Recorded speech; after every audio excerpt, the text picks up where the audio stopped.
ዘመናችን የሆነ ታሪክ ነው ምነግራችሁ። ይህቺ ልጅ ከኛው ጋር አብራ ዩኒቨርሲቲ የተማረች እህታችን ነች። እንደኛው ግን ጥቂት የሰንበት ትምህርት ቤትን ፍሬ ቀምሳለች። በጣም በትልቅ ውጤት ነው የተመረቀችው። ስራ እንደምታገኝ እርግጠኛ ስለነበረች እናት አባቷን ከገጠር ይዛ መጣች። እዚህ እነሱን ጥዬ መምጣት አልችልም፣ አዲስ አበባ ኖራለሁ ብላ ከገጠር ይዛ መጣለች። ስራ ቢፈለግ የለም። 1 ዓመት ከ8 ወር ስራ ሲፈለግ አላገኘችም። ኋላ እፈልግሃለሁ ብላን እኔና አንድ ጓደኛዬ ስናወራ እንግዲህ 1 ዓመት ከ8 ወር ገመናዬን ደብቄ እናት አባቴን በቀንም 1 ቀን እየመገብኩ አኑሬያለሁ። የቤት ኪራይ መከራ ነው፣ ብዙ ነገር ጭንቅ ነው። እባካችሁ ጥቂት ገንዘብ አበድሩኝና ወደ አረብ ሀገር ተሰደዳለሁ አለች። ታይ ብንላት እምቢ አለች። ጥቂት ገንዘብ አዋጣንላት። ለሽልማት የተሰጣትን የአንገት ሐብል የእጇን ሁሉ ሸጣ ጉዞ ወደ አረብ ሀገር ትሄዳለች። 3 ወር እንኳን መስራት አልቻለችም። እግሮቿ ማበጥ ጀመሩ። ማበጥ ሲባል ዝም ብሎ ማበጥ አይደለም። በኢሞ ፎቶ ልካ ስናየው አንድ እግሯ በራሱ 3 ሰው ያነሳው መምጠቱ።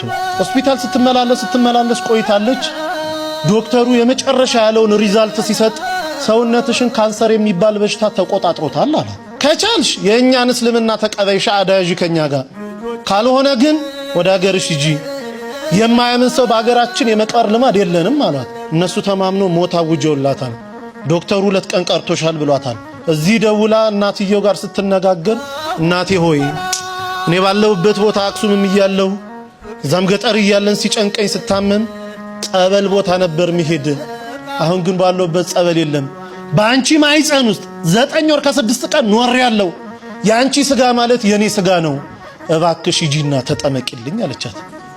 የተልኮ ጥምቀት ማለት ይሄ ነው። ሂጂና ተጠመቂልኝ፣ በአንቺ ስጋ እመቤቴ እኔን አጥምቃት ትፈውሰኛለች፣ አምናታለሁ፣ ሂጂ አለች። ለካ እናትየው እግራቸውን ያማቸዋል። እሳቸውም ጳጉሜ 1 2 3 2013 ዓ.ም ልደታ ታውቁታላችሁ እያስባለሁ ሜክሲኮ። ልክ ሲገቡ እዛ በስመ አብ ወወልድ ወመንፈስ ቅዱስ አሐዱ አምላክ አሜን፣ ይቺ ጥምቀት የኔ ጥምቀት አይደለችም፣ ልጄ ባለችበት ቦታ አጥምቂልኝ ትላለች እናት እየገባች። ተጠምቆ ሲወጡ 3 ቀን ነው ተጠምቆ የወጡት። ደውልልኝ አሉ ዶክተሩ። 2 ቀን ቀርቶሻል ብለዋል። እናትየው 3 ቀን የተጠመቁት። ሲደወል ልጅቷ ዝልፍልፍ ብላ ወድቃ ሆስፒታል ወስዷታል። ሆስፒታል ገና ስትገባ ራሷ ነው የምትነግረን፣ ሰውነቴ ላይ የነበረ ያ ክብደት የሚመሰል አላንቀሳቀስ ያለኝ ነገር ሁሉ ውድቅ ብሎልኝ አዲስ የ18 ዓመት ሕፃን ልጅ መስዬ ሆስፒታል በር ቆምኩኝ አለች። ይሄ ከአእምሮ በላይ ነው። ዶክተሩ እንዴት ሆንሽ ይላታል። አላውቅም ትሏለች። አንቺም ካላውቅሽ እኔ ምን አውቃለሁ ይላታል ዶክተር። እርሱን የሚመረምር ዶክተር ፈቃድ ሞልቶ ወጥቶ ነበረ። ከሄደበት ቦታ የ6 ሰዓት መንገድ ነርቶ ተመልሶ ሕክምና ገባ። ልጅቷን አምጡ ይላል።